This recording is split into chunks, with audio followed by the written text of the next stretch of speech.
Alamin ang latest weather update ngayon dito sa Sir Aris Official Weather News Today. Nating namataan sa layong 550 kilometers north-northwest ng Itbayat, Batanes. So ito nga pong dating bagyong si Karina ay patuloy na kumikilos palayo po ng ating area of responsibility. Bahagyang humina rin po ito, yung kanyang taglay na lakas ng hangin ay umaabot sa 120 kilometers per hour malapit po sa sentro nito at pagbugso na umaabot sa 180 kilometers per hour. Pa-west-southwestward po ang pagkilos sa bilis na 10 kilometers per hour. Itong bagyong dating bagyong si Karina ay patuloy na walang epekto po sa anumang bahagi na ating bansa.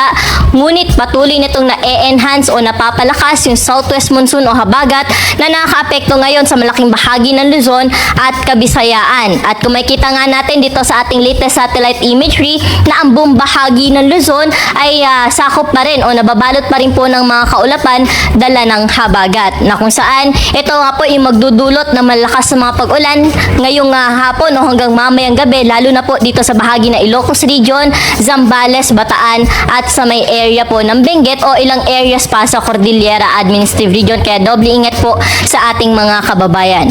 Samantala, kaninang alas 2 ng hapon ay may panibago ho tayong sirkulasyon o low pressure area na minomonitor.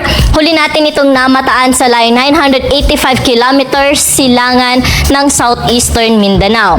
Kung makikita natin dito sa ating satellite imagery ay malayo pa po ito sa kalupaan o sa ating kalupaan at wala itong direktang epekto sa anumang bahagi ng ating bansa.